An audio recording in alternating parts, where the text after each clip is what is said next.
I'm Sammi Haynes, and welcome to Conversation.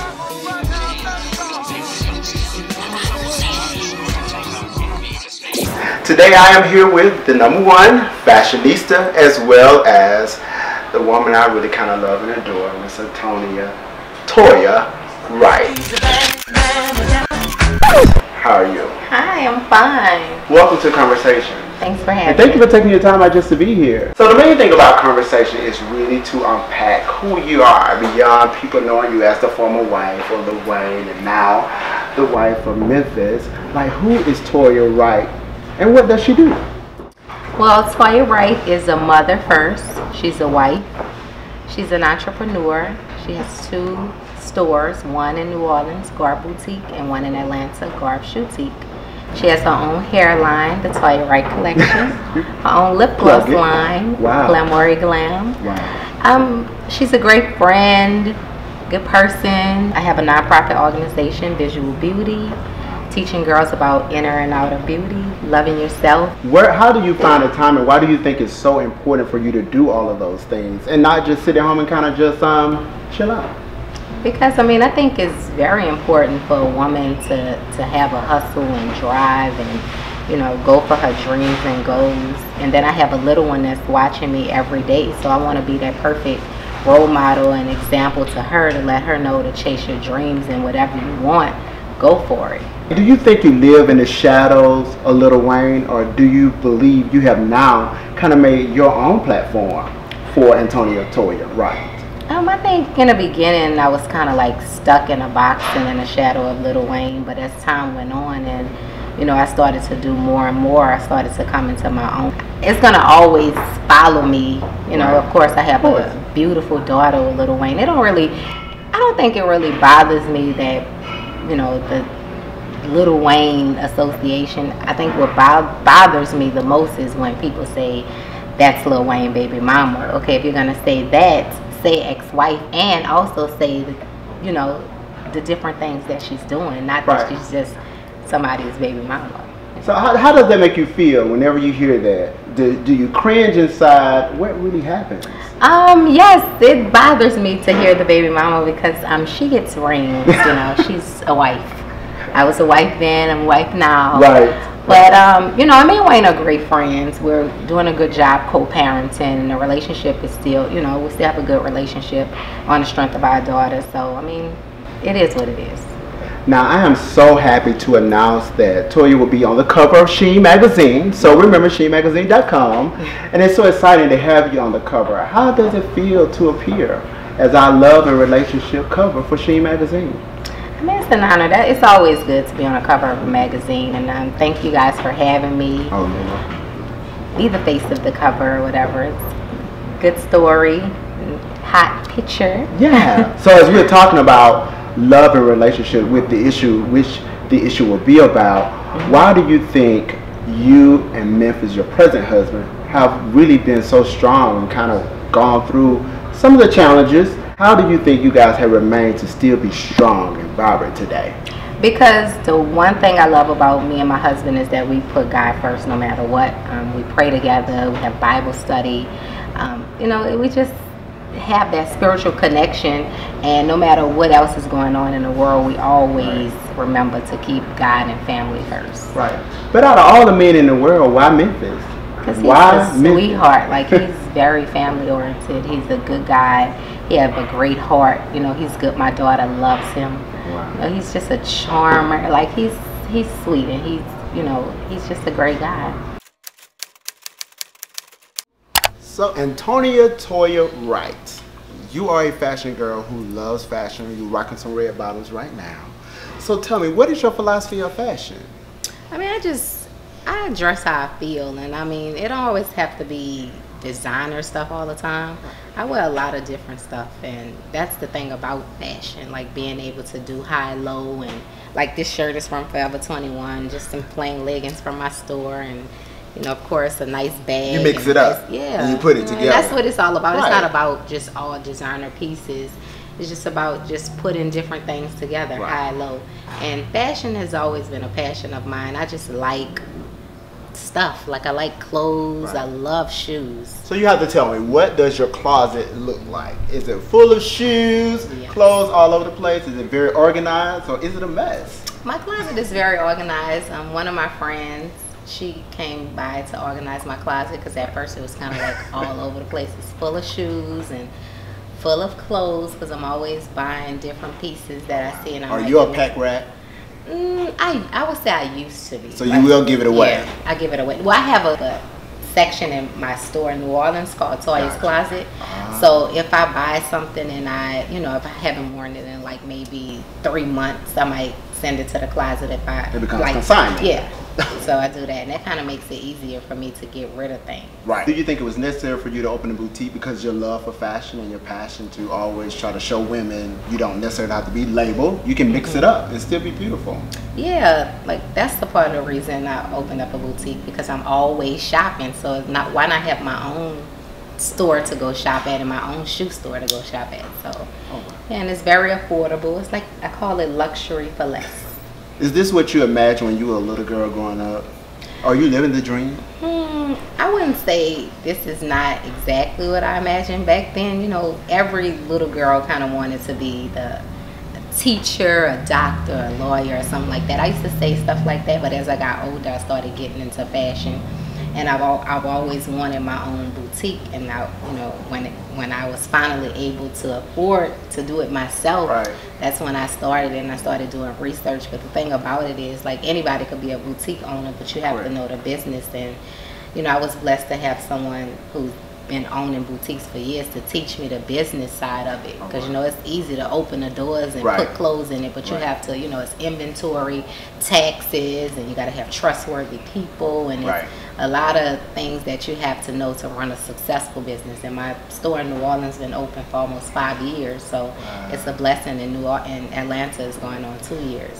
So you just have to have trustworthy people and take care of the business side of owning a boutique. Correct.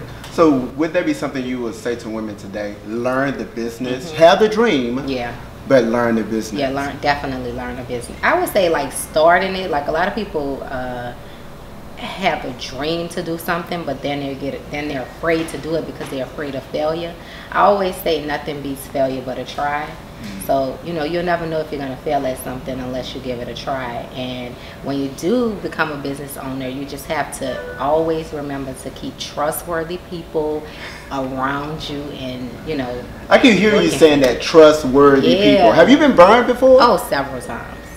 Several times. You just have to learn how to tell the difference between shady people and good people. Do you think also in this industry there will be just people that just come up to you, see their emails, kind of always approach you about, can I work for you? Can I be around you? Can I do this or that for you? Are you approached about stuff like that a lot? Yeah, it was one time I wanted to work for people, get on, and I didn't have any experience. I didn't know who to go to, and people gave me a chance, you know. Just like with the reality show, I met James Dubose and we talked and he gave me a chance. So, a lot of people that I let people intern at my store all the time. Like, I have a couple of people I met at book signings who've been supporting me since day one. They always come and end up working for me because I build a relationship with them and help them take their stuff to another level, like start organizations and stuff like that. So half of the people that's been around me and people I've met over the years, I developed like really good relationships with, and it's been good. And we've been knowing each other for a few years, and they about their business. Why do you feel it was necessary to write Priceless Inspiration, and not only write it, but became New York Times bestseller? After doing my show, Tiny and Toya, I used to get a lot of emails from young girls, like instantly. Like every time the show would go off, my emails would get flooded with stuff from different young girls about how they're going through the same situation and just all of this stuff the first season. And I was like, you know what? Because I used to always journal. Like, I never really, I used to have problems like expressing myself. So that was the way I expressed myself. That was your outlet. Through writing. That's amazing, because I saw you do a lot of that on the show. You was journaling, and that for me sometimes that's very hard, just to be consistent with it. But it seems like you're very consistent. I love it because it's my journal is my best friend. So if I can't tell you, if I can't say what I want to say, I write what I want to say. And then I ended up turning my journal into a book. And once it was completed, I was like, this is going to be a New York Times bestseller. So it's one of those things I kind of put out there in the universe. Like, I was like, this book is going to do great, and it did. Years ago, a friend of mine bought this movie for me called The Secret. And I watched this movie, and for the first 2 weeks, I couldn't stop thinking positive thoughts, because after watching it, it wouldn't allow me to think anything. Wait a minute. Now, I read the book The Secret, but I didn't know there was a movie. Yes, it's like a documentary style. Wow. Okay. It's really, really good. I think you should watch it. It's good. Oh, wow. I'm a vision board person. I just started about maybe 2 years ago, and I just hosted a vision board party. Are you into vision boards? Love them. Like, if you follow me on Instagram, every now and then I'll hashtag something. Like, I'll post something and hashtag vision board, like my dream home or dream vacation spot or something like that. Wow. Now, you are a social media queen, because you stay on social media, and then I look at your follow. You have 1.3 million people following you right now. How did you develop so many followers? I'm at 500. So why do you feel you have to, maybe not have to, but why do you feel you should allow your life to be seen and be an open book for others to kind of share your experience? Why not share? You never know who can learn from it. Right. So is there a new Toya Wright from the Tiny and Toya show, or do you think you're the same woman, or have you really changed? Yeah, I really think that, I mean, in a good way. I think I'm a woman now. Like, I'm a woman now. Yeah, like back then, I thought I was grown, but now over the years, like, life and all of the different things that happened and opened my eyes and made me realize what's real and what's important and what matters. And I really think that I've learned a lot over the years, and I can say that I'm a woman that experienced a lot and learned a lot, and I can share a lot of the things I've learned with other young girls. In She Magazine, you are on the cover for our romance and relationship issue. Is there love out there, or do they just have to really believe that they'll be alone for the rest of their life? I just feel like when it's the right time, it happens. Like, because I completely gave up on love, and when I wasn't looking for it, it just came to me. A lot of people say they want it, and then when it come, they can't handle it. If you know and you prayed and you ready and it's gonna happen. It's gonna happen. So do you have programs now that really speak to young girls, teenagers, middle school students, to help these young ladies kind of through life? Yeah, well, what I usually do is when I'm touring on my book, I do Toya on campus, book talks and different things with different kids that I go out and talk to, show my appreciation for all of the people who supported me and just lend their helping hand. Awesome. Awesome. Okay.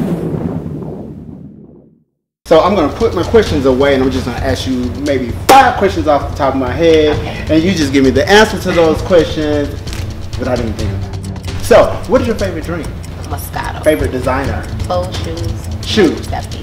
What was the most impactful moment you had in your life? The birth of my beautiful daughter, getting remarried and meeting the love of my life. The beach by yourself and laying out and just enjoying the sun and peace, love, happiness. Who has to be there? My daughter and my husband, my right and left hand. It's been an amazing time with you. Thank you. So you got to tell us before we leave, how can we find you on social media? And is there a website to find out more information about Antonia Toya Wright? You can follow me at Toya Wright. My website for my clothing store, shopgarboutique.com. The website for my shoe store, shopgarbshoutique.com. And my hairline is the Toya Wright Hair Collection. Lip gloss, lipstick line is glamourbyAntonia.com. Look out for my new book coming this summer, untitled, but I'll keep you updated. Just a businesswoman all the way around. Come back and share with us some conversations about the book, and let's talk about it. We'll put that in the universe now. Yes. Thank you so much. Thank you. Appreciate it. Conversations.